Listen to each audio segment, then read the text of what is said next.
Gente, o café brasileiro, que responde por cerca de 35% do consumo nos Estados Unidos, está entre os produtos mais afetados pelo tarifaço imposto ao Brasil. O Plano Brasil Soberano, lançado pelo governo, promete socorro com crédito, garantias e compra direta de alimentos para reduzir os prejuízos ao setor. Por isso, a gente recebe agora, para analisar nesse pacote com a gente, o diretor executivo da Associação Brasileira da Indústria de Café Solúvel, o Aguinaldo Lima, que já está aqui com a gente. Aguinaldo, bom dia, bem-vindo. Estamos repercutindo essa situação aí com todos os setores. Com o café não seria diferente, né? Como que vocês analisaram aí essa MP divulgada ontem? Bom dia, Valteno. Bom dia, Carolina. A gente estava com muita expectativa, né? Porque imagine um mercado como os Estados Unidos, que é o nosso maior destino das exportações. Você comentou agora há pouco que 33% do consumo americano depende dos cafés brasileiros. No caso do solúvel, isso incluindo solúvel e café em grãos. Quando se trata só de solúvel, a gente responde por quase 26% do consumo americano. Somos o principal fornecedor de café solúvel. Estamos entre primeiro e segundo lugar, alternando com o México. É um mercado de 200 milhões de dólares, uma vez que nós exportamos praticamente 1 bilhão de dólares anualmente. E perder um cliente ou ter consequências de uma tarifa aplicada de 50% no cliente que te compra 20%, isso é extremamente preocupante e a gente aguardava e aguarda, né, as medidas que foram aí publicadas ontem e que ainda podem ser alteradas e melhoradas, né, junto ao Congresso, uma expectativa que a gente sabe que não vai dar para resolver o problema, mas mitigar alguma coisa.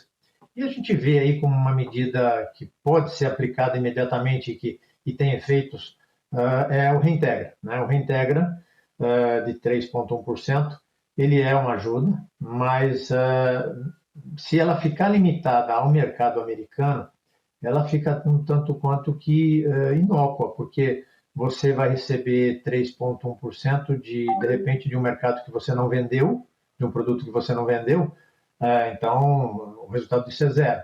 E você vai receber 3,1% de reintegra de um produto que está taxado em 50%. Então a gente continua com uma tarifa de 47% adicional. Então, seria interessante que o Reintegra fosse aplicado para todas as exportações brasileiras, porque aí sim nós teríamos como redirecionar os produtos que eventualmente não vão para os Estados Unidos para outros países. E aí nós nos tornaríamos 3,1% mais competitivo em outros mercados, podendo, de certa forma, ter alternativas para outros mercados. Mas, enfim, é positivo, mas não atende ainda à necessidade total, que a gente entende que não vai ser a necessidade total, mas ela ainda precisa de mais alguns esclarecimentos. A gente ainda não está entendendo como essa questão de apoio financeiro, porque as empresas atuam com ACC, que é adiantamento de contrato de câmbio. Enfim, estamos aí fazendo a leitura detida de cada item a item para saber o que a indústria de solúvel pode usufruir dessas medidas que saíram ontem, né? Nós conversamos aqui com mel, com peixe e agora com café. Está todo mundo nessa toada. Não sabemos, né? Estamos lendo, estamos tentando ver o que é. O governo vai comprar café para distribuir para as escolas, para sei lá o quê? Vai ter compras governamentais de café? O valor que vai ser... Quem é que vai receber? Qual é a faixa de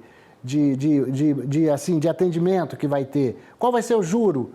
Então, isso faz uma onda no Palácio Planalto, vem aquele tanto de discurso. É tipo soltar aí a bomba depois e sair correndo. Aí não consegue informar o telespectador e o produtor. E vocês que são dos setores também não conseguem informar. É bom, mas nós não sabemos direito. É incrível, né?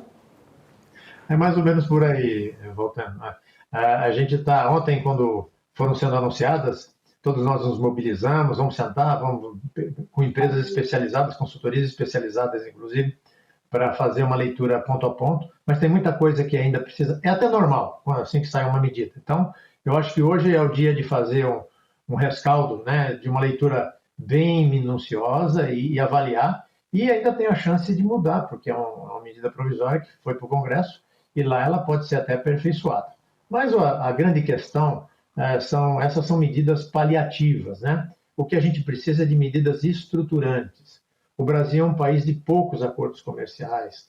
A gente está patinando com esse acordo União Europeia-Mercosul há várias décadas e, veja bem, vou dar só um exemplo para vocês. O café solúvel é taxado em 9% na Europa. Nós somos o principal fornecedor europeu.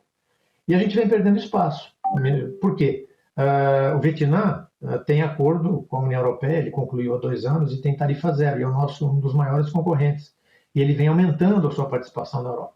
Se nós tivéssemos, mesmo com 9%, a gente é o principal fornecedor, imagine se isso fosse retirado, né, com a vigência do acordo. Porque dentro do acordo, aplicando-se o acordo, em 4 anos está desgravado. Então ele vai desgravando gradativamente 25% ao ano essa tarifa de 9%. Então nós já ganharíamos no mercado aí.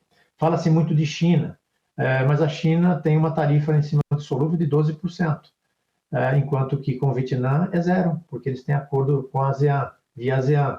Então você vê que a gente tem um mundo para poder trabalhar. É ruim ter um país que é o seu principal fornecedor, comprador, de repente vir com uma medida dessa, mas o Brasil tem condições de ter alternativas. O que nos falta é acordos comerciais para que eliminem ou reduzam as tarifas para que a gente possa ter outros mercados. Então, a China, que eu estou falando que é um potencial enorme, você pega uma Tailândia, que é um grande consumidor, é 45% a tarifa. Você pega a Filipinas, que tem um potencial enorme, é 30%. Países mais populosos da África, que também é um mercado interessante para o solúvel brasileiro, a tarifa mínima que tem lá é 30% desses países mais populosos. Então, enquanto a gente ficar patinando em acordos, em não resolução de acordos comerciais, a gente ainda vai ficar limitado ao que a gente tem. A gente precisava ser um pouquinho mais agressivo do ponto de vista de acordos comerciais. E acordos também que não dependem do Mercosul. Tem acordos bilaterais que você pode estabelecer cotas, né? Então, vamos lá, a Indonésia quer vender alguma coisa para o Brasil quer vender 1 ou 2 produtos para lá. Então, vamos lá, vamos fazer um acordo de cotas de ambas as partes com uma redução de tarifa, e você foge da questão do Mercosul. Então, existem alternativas, só que o Brasil, infelizmente, a gente não tem essa agressividade diplomática, vamos assim dizer, e como, quem sabe agora, né, com todas essas dificuldades que aconteceram, o Brasil passe, então, a adotar uma política mais assertiva de acordos para que a gente possa abrir mais mercados, né, alternativos. Notícia aqui, Carol, acho que foi semana passada, que, Aguinaldo, que a China, 183 empresas para vender café, teria habilitado, mas 183. O que significa habilitado? Assim, já pode vender? Como é que é? Na verdade, Otávio, isso é uma medida burocrática apenas. Tá? Então, na verdade, é um cadastro que você faz para regularizar, mas não quer dizer que tem abertura, porque as empresas estão exportando para a China, não tem impedimento nenhum, basta que você preencha um formulário e entre com esse formulário dentro do Ministério da Agricultura. Na verdade, foi um anúncio que deu mais barulho do que efetivamente resultado. Resultado daria se houvesse uma redução de cotas. Então, a China reduziu a tarifa, né, de 12% para 0%, para 5%, para 4%. Aí sim você está abrindo possibilidades de negócio. Mas essa notícia do 183, ela também se tornou uma notícia um tanto que só para fazer um pouco de barulho numa situação que não se altera em nada.